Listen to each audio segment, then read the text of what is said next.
Hello, welcome to another edition of Jeff and Jeff here on Orange Bloods Live. I'm Jeff Ketchum. That is Jeff Bowerman, and he is from Groggy Dog, and we're here to talk Texas football. All of the elements inside of Texas football that you want to discuss. It's kind of a fan/media guy segment where we bring the common man, the working man into Orange Bloods Live. Very common. To talk about, not too common. Yeah. You had to clear a bunch of hurdles just to get to this point. Don't ask my wife, Ketch. Don't ask my wife. No, I'm just this side of AVG, buddy. We need to bring her in and hype you up so that later on tonight she's like, I'm married to a superstar. Guys, do us a solid. Like, comment, subscribe to the page. We do appreciate all of your likes, all of your subscriptions, and all of the comments that you want to make on this. Jeff, before we dig into the running back injuries from this week, some recruiting discussion, because that's about to pick up. One of the things that we were talking about on Orange Bloods Live earlier this week, people want some T-shirts, people want some Orange Bloods gear, and it just so happens that our partnership with Groggy Dog is the answer to this much anticipated answer to the question of how do we make this happen? Yes, we are the oasis in the vast desert of Orange Bloods gear. Actually, I was on watching you and Chad yesterday. Sonny was there as well, and we got together this morning, and we're pushing forward with our Orange Bloods gear online store. Subscribers, fans, friends, family, fanatics can jump on there and get some OB apparel. We're going to get that rolling here in the next probably week to 10 days. Initially, we've got some designs that we're going to post on the site, get some user feedback, and see which designs, what garments will work and what people want, and then go from there. So there'll be pin posts and messages, and then we'll obviously promote it here, and hopefully on the shows on OB Live we can push it, but definitely spreading the word and get people wearing their Orange Bloods apparel. Stay tuned. We will have them in hand. We will give them away on the shows. We will give you links where you can purchase them. However many you want to, you can buy them by the bushels. Should you choose. And we one real cool concept was something show specific, right? A house divided, a football with friends, old fashions, just some give some ownership to the shows, because people gravitate toward the shows, the personalities, and some folks are going to want to. We gotta have a Jeff and Jeff shirt. Hey, that can happen.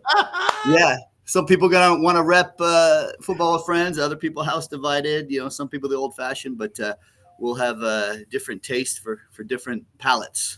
I don't even remember what the old Mutton Jeff was. I just kind of remember hearing it over the course of my lifetime. We could just leave it ambiguous and people could guess which one of us is the Mutt and which one of us is the Jeff. Day to day, buddy. Technically, I'm Jeff with a G, so we'd probably figure that out pretty quick. I'm curious. I was thinking about this morning. I don't feel like I've communicated with fans on the message boards. I've been on social media. We've had people chatting with us in the chats on the shows, but I haven't talked to anybody this week about the running back injuries, about the state of the team now that we're creeping up on just under 2 weeks, 16 days as we record this. We're James Street days away from the season opener.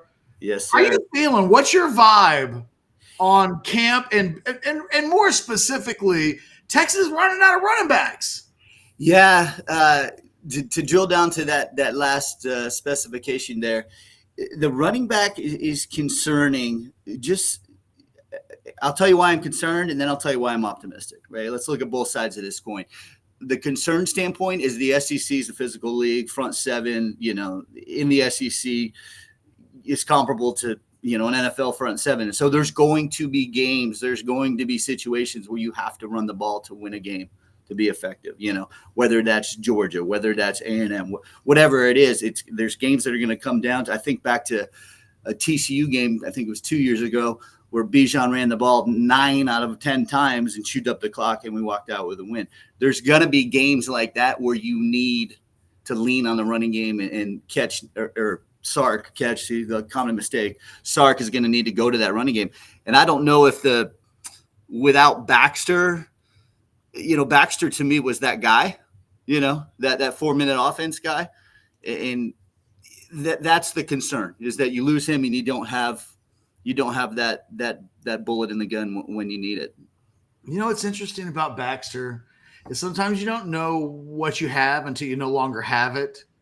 And I don't want to say that I've been the CJ Baxter. I don't know. I'm not a hater, but not by any stretch of the imagination. But, when you look at his numbers from a year ago, they're okay. I mean, He averages 4.8 yards per carry. We always want to point to the injuries, and sometimes an excuse is just a reason why something happened. So it's possible that it was just injuries. And it's a big part of why the Baxter thing is so disappointed on just a human level. Yeah. He's literally entering the September of his lifetime, the one that, all hopes and dreams over the course of playing football his entire life was to be healthy, to be the starting running back of a top 5 team, and to really have the platform. Go rumble, young man. Go get 1,000 yards. Somebody's got to do it. It might as well be CJ Baxter. And I've always thought, I think Jaden Blue's the better player. Mm-hmm. And I think he's the more explosive talent. And we've had this back and forth all off season long about who's 1A and who's 1B. And then he's gone in essentially the second week of August. And suddenly it's like, man, I feel I was having the wrong conversations rather than which one is better. It really wasn't. It should have been a conversation of how well they complemented each other. Yeah. Now that Baxter's gone, who's the compliment? Exactly. Yeah. Exactly. Because I was a big advocate for moving Ryan Niblett from wide receiver to running back. I think that could potentially be part of the answer to fill some of the numbers void. But he's more like Jaden Blue than he is CJ Baxter. Yeah, Niblett's going to be your in space guy, Silas Bolden in space guy, I don't know. I worry about that, when you've got to have 2 yards on 4th and 1, or let's say we get to that OU situation, 1st and goal on the 1, and who's the guy you give it to, right? Because the field shrinks, and Quinn and all those weapons, it's not going to be available. So you got to have that piece, that power back, that guy that can do it. And I don't know if we as fans and as followers appreciated what Baxter could do there. And now that he's not there, then you're sitting there looking at that void going, There's a lot of pressure on Jarrett Gibson. He's the only guy on the roster that kind of fills that profile a little bit. I don't know. So that's kind of where I'm at with it. And now, but the I said both sides of the coin, the glass half full optimism, burnt orange blood. There you go. Product placement is that there's so many weapons and you've got Quinn. Okay, that's fine. That means more Silas Bolden. That means more Matthew Golden. That means more Isaiah Bond. That means more Juan Davis. That means more, Nye Black, right? So, okay. So now instead of, 55-45 run, that ratio flips and you lean into those weapons. So that's kind of, where I don't press the panic button, especially when you've got Sark in his, mastermind, his skins on the wall as far as being able to have a high-powered offense in that style. As we move throughout the rest of training camp and things that have happened and players that have stood out and been standouts and surprises and disappointments and question marks, what questions do you have? You've got me on this show. You are the fan. I like perspective. A one-on-one. What do you want? Where do we go? What do you want to talk about? Well, if I had to say one pain point that hurt the Longhorns last year was the defensive backfield, the secondary. Now, again, the numbers appear to be better, obviously through the portal and through, some freshman signees. But are they equipped to be elite, in the back end? Because, again, if they're elite in the back end last year, then I think we're talking about a national championship team, so that's kind of my concern. And I'm going to be anxious about that one until probably. I don't think till Georgia. Maybe. I don't know. Maybe Oklahoma. I mean, I think Jackson Arnold. Jackson Arnold, Denton Geyer. I know very well. He's capable, very capable. That's an NFL quarterback. So I still have anxiety and concern about the secondary. The thing is, I had somebody ask earlier today on Orange Bloods, as a matter of fact, is there anybody in the starting lineup for Texas that has like a legitimate weakness? The sense is, you know what? You look on paper, and this is a really good secondary. And I think from a personnel standpoint, at the end of the year, this coaching staff felt like our personnel is not good enough. It's not good enough at safety. They weren't completely happy with Ryan Watts at the other corner position. And towards the end of the season, that started to reveal itself a little bit. I think they wanted something else. Mm-hmm. Now you look at the starting five. Malik Muhammad feels like a future Sunday player. I think Jahdae Barron is going to be a guy that probably gets the start on that outside corner. He's a Sunday player. Jalen Gilbo has essentially rendered Jahdae Barron not moot at the slot nickel position, but he's overtaken that. He's taken that job. Feels like a Sunday player. Andrew Makuba. While I don't know that he is an early round draft choice, I don't know that he's a guy that ever starts in the NFL. I think a lot of that remains to be determined. I still think he's a Sunday player. Derek Williams, future Sunday player. I feel like if you go into the backups, you're going to find some guys that are Sunday players. So this is a secondary that does not lack talent. Whatever this group is either going to be or not be, unlike a year ago where they were thinking to themselves, you know what? Jaron Thompson just not good enough for us. In a lot of ways, Ryan Watts not good enough for us. And you kind of went down the lineup of that group. I think the deal with all of these guys, at least 4 of the 5, not including Makuba, and to some degree Barron, although if he's playing on the outside, he's not done a lot of that at the collegiate level. We're waiting to see how good Malik Muhammad really is. Mm-hmm. We're waiting to see how good Jahdae Barron really is. We're waiting to see how good Jalen Gilbo is, given what he's overcome. And you're saying kind of the same thing about Derek Williams. So my only negative about this group, which I think is going to be much improved from a year ago, the talent is there. They shouldn't be overwhelmed by anybody they play. But you're asking 4 guys who've never been plus players before at the collegiate level where they're playing to suddenly all at the same time be plus players and have that emergence in unison, which is really hard to do. And I think this is the pressure point on the Texas DB coaches right now, is that they've got good players, but they can't have one guy be good by week 7 and another guy be good by week 4. They need these guys to all be ready to play at that level by week 1. Yep. It's certainly doable, and I think a lot of people are expecting it, maybe even me, but I say that knowing that it is a challenge. It's not as easy as, pour a little water and it's instant 5-star, fully capable secondary. Yeah, I think, the talent is there. The what Parcells used to say, the groceries, right? The groceries are there.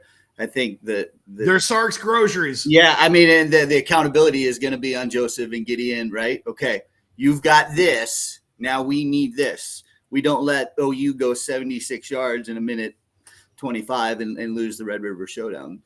I think that there is some justified greater degree of accountability there to those DB coaches. Yeah, that is as kind of like you said, as fall camp progresses and when we get closer to week 1, that's one area where I do have some nerves, but I like your discourse. I think that could work out.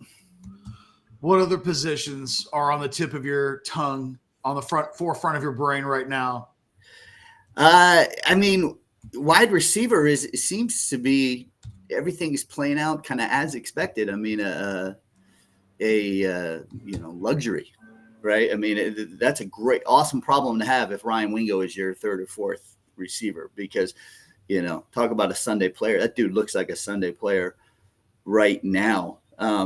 I'm interested to see how that rotation works, just given Sark's history. I think his first couple years at Texas, he played 2-3 guys because that's all that he had, right? But now you've got 7-8 guys that you can make a strong case for. I'm interested to see, how the ball is spread around and who's running what, who's wide, who's slot, who's red zone, what that looks like. I mean, it's a great problem to have. I mean, the Texas wide receiver group, I mean, you're going to win games just because of the wide receiver group. If you're buying stock on any wide receiver on the team, who's your favorite right now? Do you have a guy that on that first Saturday that you are most looking forward to seeing catch passes from Quinn Ewers at DKR? Silas Bolden. He's really become the fan favorite, I think. Well, and I'll go back that first day that y'all had him on the show. You talk about a likable dude that was committed and, engaging, charismatic, that he kind of caught my attention there. But as you hear about fall camp and what he's doing, and the thing that I think Sark looks at Silas Bolden and that's what sparks his creative juices. Do you know what I mean? Yeah. Figuring out ways to get him the ball. Whether that's on a handoff, a jet, a flare, a pocket, a pitch, deep, whatever. I think he's sitting there going, that's my trump card.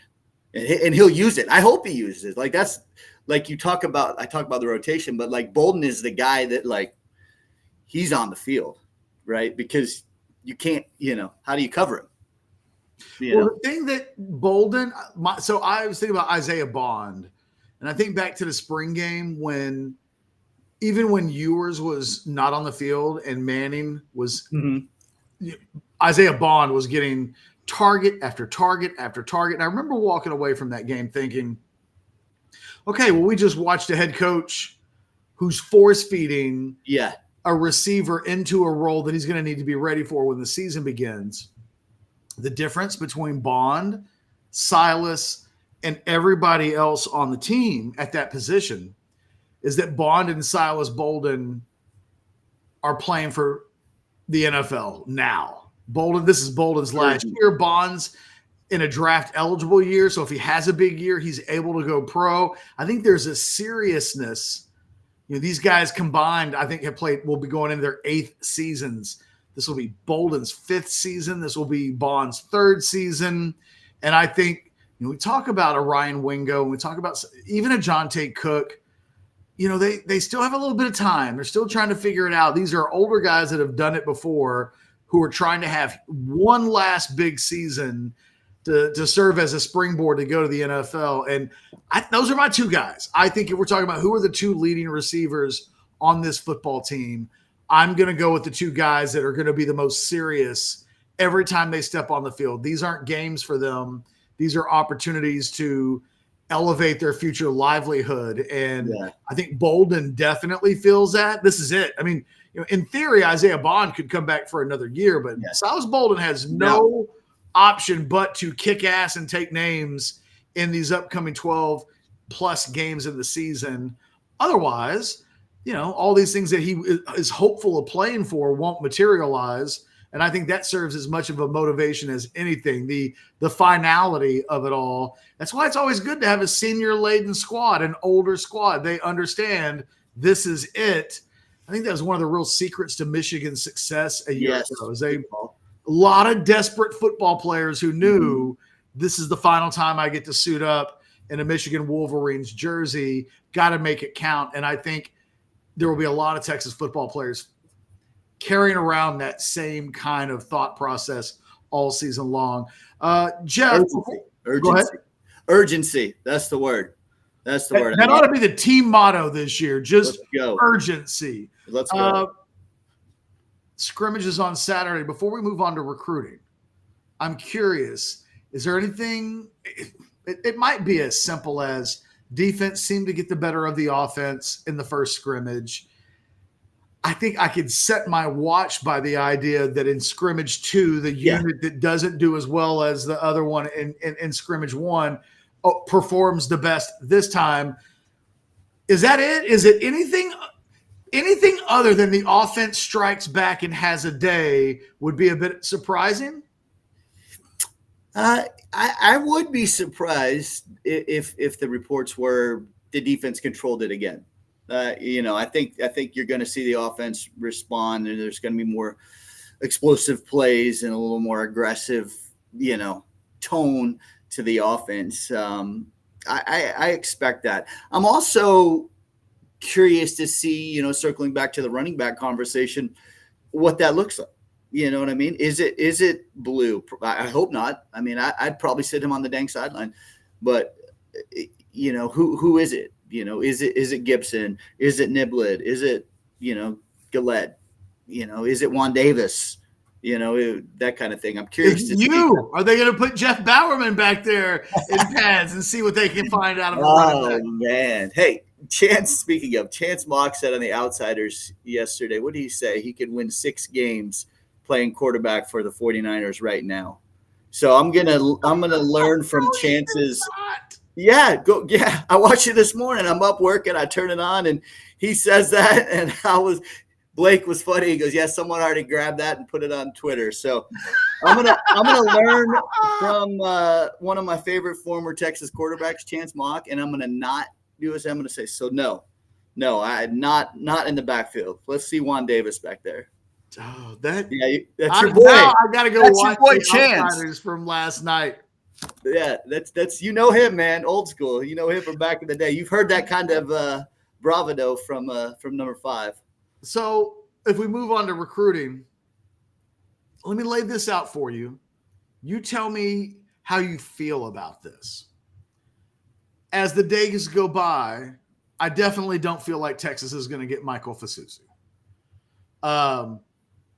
Deep down, I'm starting to feel like I don't think they want to spend the money on Michael Fasusi. And I think I think it's a new age thing in college football.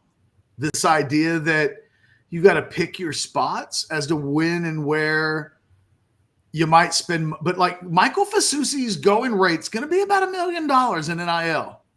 Yeah, you use the term, new age, but it's an old familiar term. It's an old type salary cap. That's what it boils down to.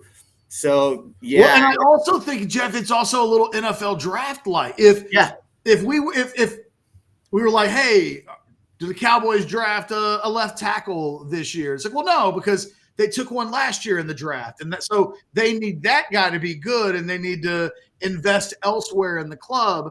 I think, they did sign a 5-star last year in Brandon Baker. They did have Trevor Gooseby with multiple years of eligibility coming back. You could make a case that if there was a 5-star interior lineman, maybe a DJ Campbell in this year's recruiting class that projected more inside than outside, that maybe specifically for Texas's needs, that might be the way to go. But there's a part of me that's looking at this and going, can they afford if you take Michael Fasusi this year, there's no way he starts as a freshman, in my opinion. He shouldn't. Hell no. He's not. I don't think he's physically developed enough yet to quite be ready for that. So you got $1 million in money that's sitting on the bench. Maybe you've got a guy in Brandon Baker who's also not quite ready. So now you're talking, I don't know, $1.5 million, 1.6, $1.7 million of money that, let's say your salary cap's $20 million, roughly. That's a big chunk of cash that could be invested in other areas of the team for your immediacy. Because I think one of the things that I've heard recently is that there's much more of a this year. Everything's about this year because of the portal. Because of NIL. It's all changed to the focus isn't on let's be good in 3 years. The focus is on everything's got to be kind of directed towards the immediate season. So I don't think there's a part of me that as Michael Fasusi gets closer to a decision, and this isn't making excuses because maybe Oklahoma would be the winner for Fasusi anyway. But we know that Texas hasn't made a big NIL pitch with him. For a guy that's going to be demanded $1 million, the idea that they haven't really had that kind of an NIL discussion with him, there's a story there. We're being told something that's not being said out loud. Meanwhile, I do think Texas is going to get Jamie French. Mm-hmm. I do think they're going to likely get Jonah Williams. There seems to be a lot of positive discussion, a lot of momentum that's been going on there. Things look better for Michael Terry. I think they're going to get the big Brooks kid out of Georgia, who's a move from Iowa and who's an interior offensive lineman and maybe fits the profile of a guy that we all know that tackles are more valuable for guards. But if we're thinking about immediate contributors next year, there's much more likelihood of being able to do that as an inside guy than an outside guy. If they miss on Fasusi, who as recently as a couple of days ago, I said it can't be a successful recruiting class if you don't get either Michael Fasusi or DeCorian Moore. Yeah.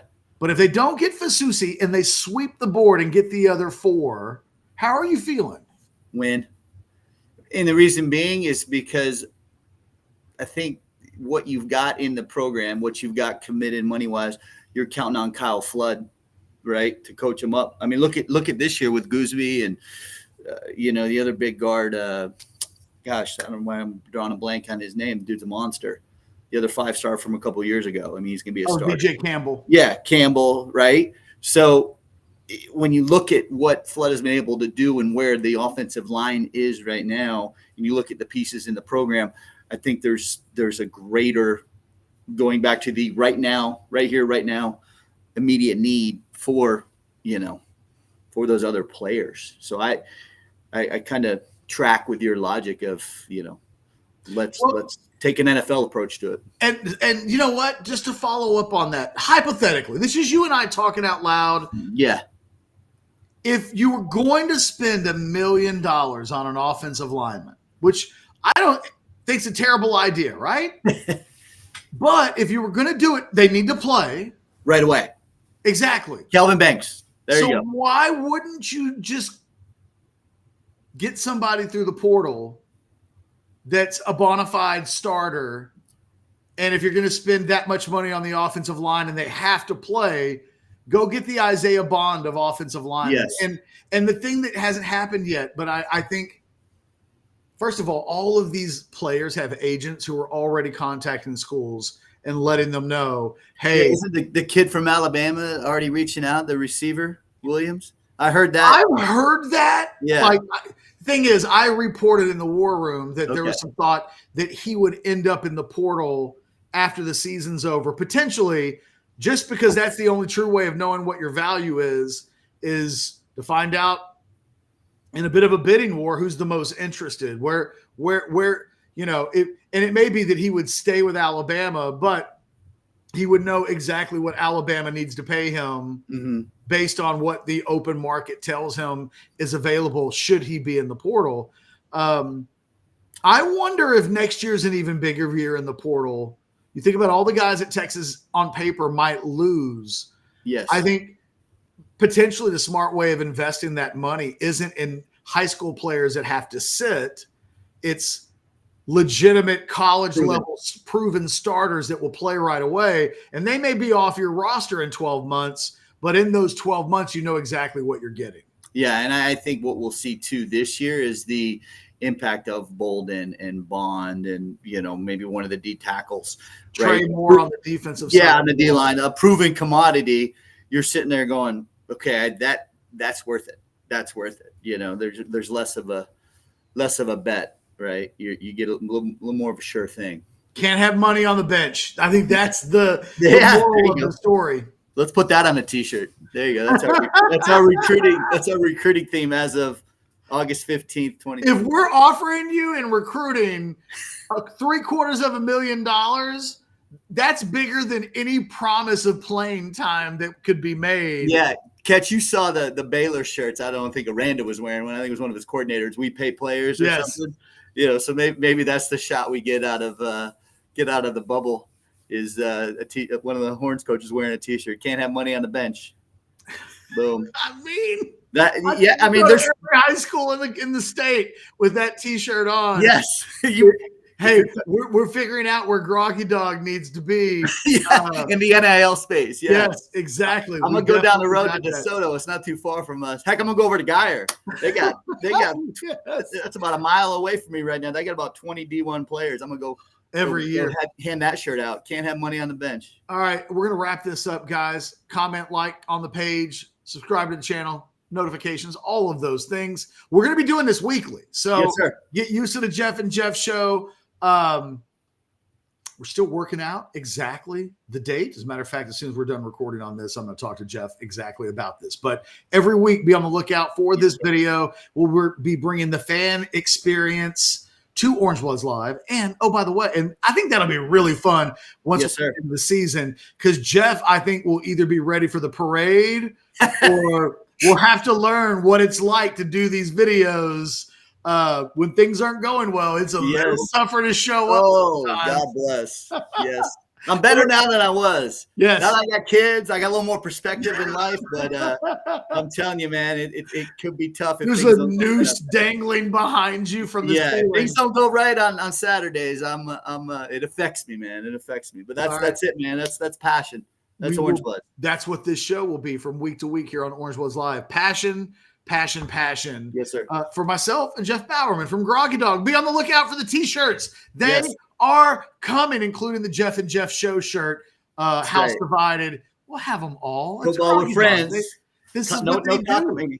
Yes. If you've got a good idea for a T-shirt, let us know. We'll make the damn thing, and who knows, might even sell a few. Yes, sir. Until next week, you guys have a wonderful weekend. That's when this show will pop. You probably know that because you're watching on the weekend. We'll see you likely on Monday or Tuesday or whatever day is after whenever you watch this show. Enjoy yourselves. Here's to a fantastic season looming a couple of weeks away. Y'all take care.